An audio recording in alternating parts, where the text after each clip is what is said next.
Judul khotbah saya itu Tuhan datang tiba-tiba. Inspirasinya dari bacaan Lukas bab 2 ayat 1 sampai 14. Saudara-saudari yang terkasih, ketika seorang lahir atau meninggal, waktunya tak pernah diberitahukan. Seorang bayi yang hendak lahir, ia tak pernah memberitahu kepada ibunya jam berapa ia akan lahir. Bayi hanya memberikan tanda. Waktu bayi lahir pun tiba-tiba dan tak bisa diduga. Demikian halnya dengan orang yang meninggal. Orang itu tidak tahu kapan dan di mana ia akan meninggal. Orang itu tidak tahu bagaimana ia akan meninggal.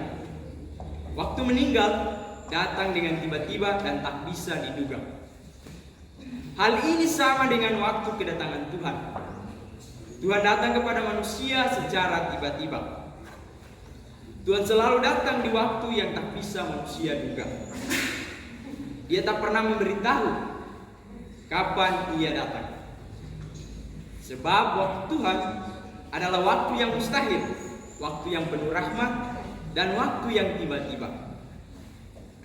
Saudara-saudari yang terkasih, hari ini Injil Lukas mengisahkan tentang waktu kedatangan Tuhan secara tiba-tiba. Ada 3 momen penting yang menunjukkan waktu kedatangan Tuhan secara tiba-tiba. Yang pertama, ketika Yusuf dan Maria sudah ada di Bethlehem, tiba-tiba Tuhan Yesus hendak dilahirkan. Yusuf dan Maria segera mencari tempat penginapan, namun tidak ada tempat sehingga Yesus dilahirkan di kandang yang inap. Kedua, ketika malaikat Tuhan tiba-tiba datang kepada para gembala yang sedang menjaga kawanan domba. Malaikat Tuhan mewartakan kabar sukacita Sang Penyelamat kepada para gembala. Dan ketiga, setelah pemberitaan malaikat, tiba-tiba datang pula para bala tentara surga sambil memuji Allah. Saudara-saudari yang terkasih, ketika Tuhan datang dengan tiba-tiba, Ia selalu membawa hal yang menarik, unik, penuh rahmat, dan penuh sukacita. Ada 3 hal yang hendak dijelaskan Injil Lukas pada bacaan ini. Pertama, Yesus tiba-tiba dilahirkan dalam kandang yang hina. Kandang hina menjadi gambaran kita manusia yang hina dan berdosa. Tuhan datang dan mau tinggal bersama dengan kita semua. Dia membawa rahmat penebusan bagi kita manusia. Kedua, malaikat Tuhan tiba-tiba datang memberitakan kabar sukacita dan damai sejahtera kepada para gembala.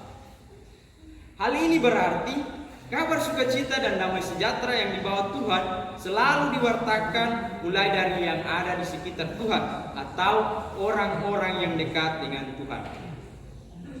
Para gembala menjadi gambaran orang-orang yang kecil, sederhana, dan semua orang yang berdosa.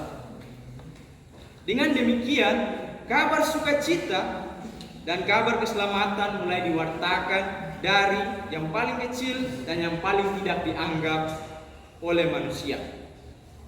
Peristiwa ini juga mau menjelaskan kepada kita semua bahwa Tuhan yang kita imani selalu datang membawa kebahagiaan dan damai sejahtera bagi kita yang berdosa.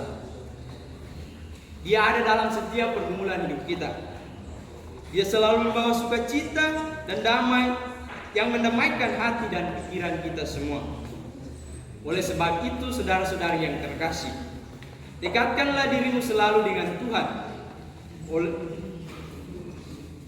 Dan hal yang ketiga yang hendak dijelaskan adalah kedatangan para bala tentara surga secara tiba-tiba.